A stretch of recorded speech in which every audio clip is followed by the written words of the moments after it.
Well,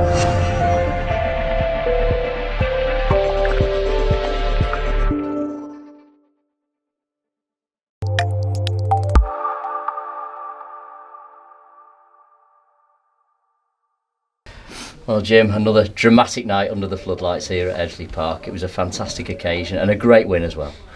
Yeah, especially when you consider the circumstances of being 2 down. Southport are a good side. They've turned over Chorley recently, put 5 past them, so we knew we were in for a difficult game. They looked like they were going to try and contain us and play the counter-attack, and they got themselves goals perhaps against the run of play, but I can't commend my players enough about the character they showed to get back into the game in the first half, and the way they started the second half was just a testament to their just everything about them. I said in my programme notes that I think physically they've been obviously doing everything right in terms of the intensity in training, the recovery, the strength and conditioning, the shape they're in is brilliant physically, and mentally their focus and concentration is, I said in my programme, it's as good as any players I've worked with in the league. So I'm really impressed with the players today, and I sat there and thinking that these lads are putting a massive shift in, and I can't commend them enough to turn around a 2-0 deficit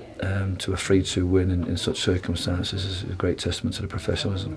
I think that was quite telling. We mentioned it as well tonight. You sat there, you said it yourself, you sat there, and what a turnaround from the times when you would almost playing, you were coaching from the touchline. You don't seem to be having to work so hard during the 90 minutes.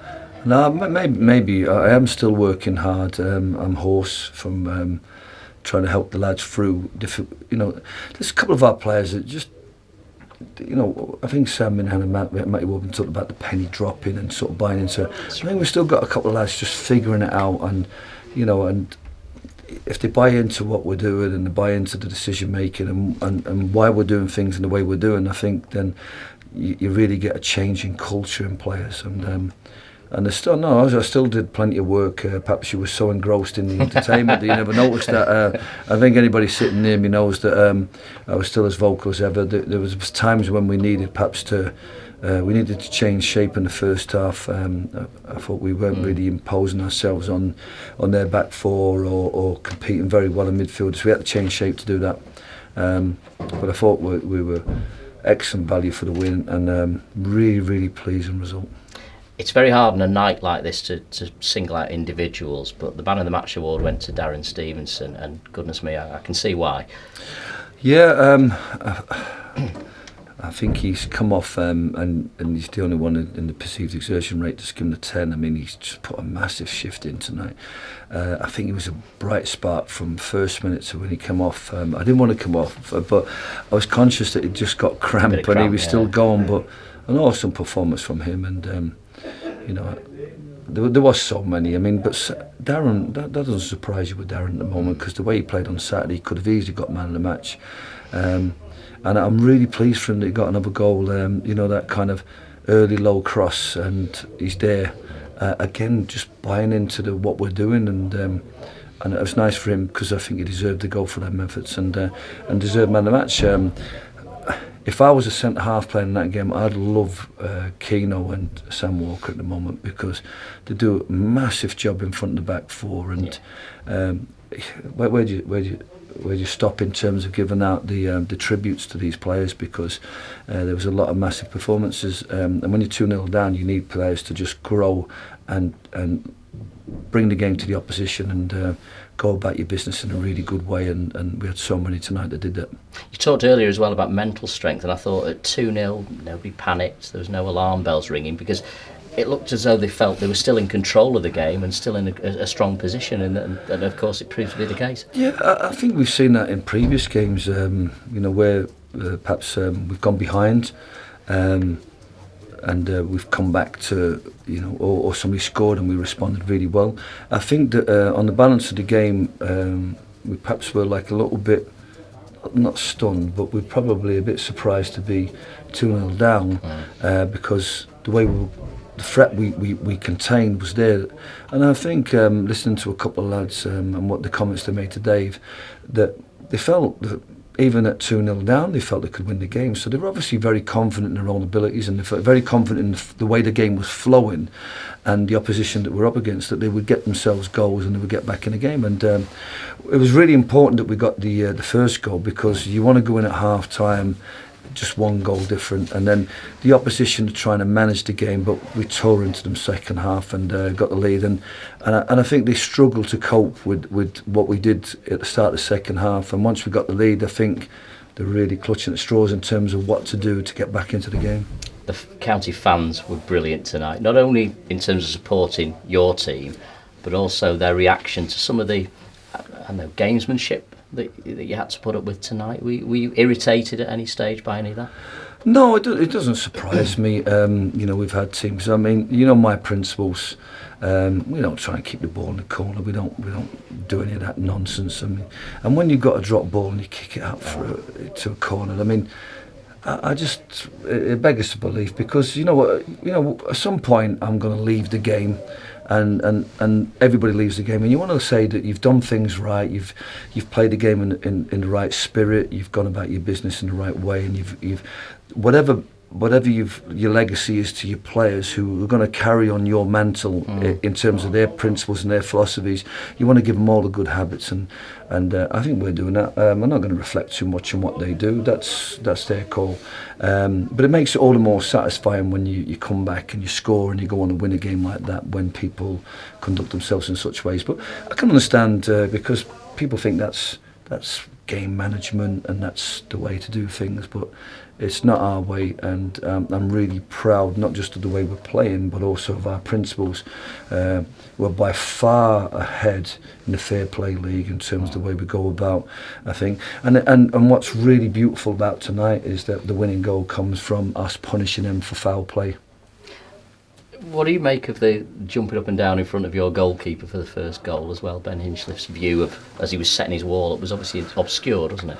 Well, I don't know. The referee seemed to allow it, but you know, I'm disappointed with Ryan. You know, I mean, he's obviously been instructed to do that. I had Ryan at Northwich, great lad, great personality, an awesome character on the pitch, but he's obviously been instructed to do that by the manager. Whether you think it worked or not, you know, but it's just nonsense, really, when you consider it.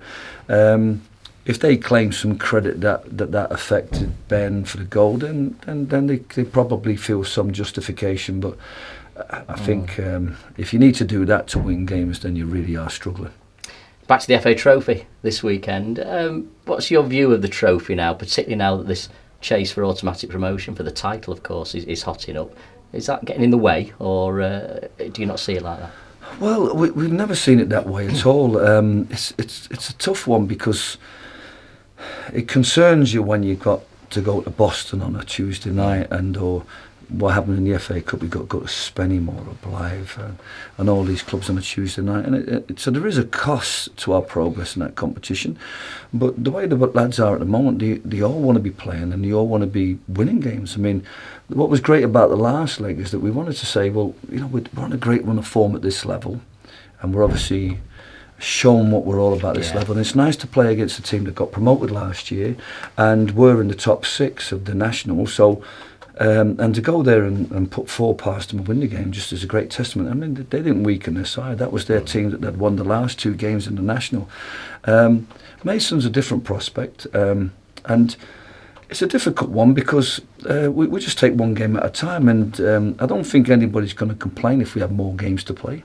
Will it cost us at the end of it? I don't know. But at the moment, the players are looking awesome and strong. We have the ability to strengthen should we find that we progress and that we get another couple of games onto a Tuesday night. But we're not going to make any excuses for the FA Trophy affecting the league performance, because after the Blythe game we learnt a lot of lessons, and we went to Spennymoor and won, went to Ashton and won. And this game was a consequence of the FA Trophy, and we won it. So at the moment it's not costing us, and I'm not going to use the FA Trophy progress as an excuse. I think what we want to do is compete on all fronts. We want to win every game, so that's our mentality from game to game. You mentioned everyone wants to play, and Conor DeMeo is one of those obviously wanting to play but just can't get in at the moment, and you and him have taken the decision for him to join Ashton on loan till the end of the season. What was the thinking behind it? Well, I think Conor, I mean, you look at the team at the moment, I mean, the lads on the bench are kicking their heels, but they're only one step away. I mean, Conor, because of, I mean, we've got, but, you know, Conor's agent was confident he would secure him a move in the January window, and it never happened. So I'm really disappointed with that, because Conor could have been out playing games at a very good level and getting his confidence and his mojo back. And he started tonight. It was a hell of a game, 4-3. And so I'm really pleased that he's playing football, because when you're a young lad and you know, no matter how much he's enjoying it here, the training and the lads and what's happening here, you always feel a little bit distant from it. So you know, I was delighted to give him the opportunity. Jodie'd been interested for almost more than a month now, and other clubs were interested, but Jodie wanted to play him in a certain way, and I think Conor bought into that, and he's out playing. And what we want to do is see Conor get stronger, more confident and fitter, because you just never know what happens over the course of the rest of the season. We've got a lot of games to play, we could have injuries, and what I need to do is have people like him up to speed and raring to go should they be required. So I think a good move for Ashton, and it's a good move for Conor, and a great move for us. It's taken a while, but you're joint top now. How does that feel? Look, you're not joint top, we're second, goal difference. So no, from our perspective, it's a nice number, 60. To be at this stage of the season. You know, we can look at where we are in comparison to Chorley. You can have a look at Spennymoor at 1 tonight and Telford at 1, and what we need to do is just keep looking forward. You know, there's more work to be done in terms of closing the gap. The FA Trophy will obviously mean that by the time we come back round to league action, Chorley have played 2 more games than us, so I'd imagine the gap will open up again, and then the pressure will be on us in terms of whatever catch-up games we've got. Boston away, so we've got a lot of work to do. We're looking forward towards what the challenges with Chorley. We're looking at Spennymoor, but we're also conscious of what's happening behind us in terms of whatever happens in the season. If it's 1, 2, 3, we want to make sure that where we are at the moment is where we finish at minimum. So the work continues. I can't commend the lads' professionalism enough, and the staff, and we just got to just do what we do every week, which is just dust ourselves down, pat ourselves on the back for what we've done, but prepare really professionally for the next game. Jim, congratulations, well done to that. Thanks so much.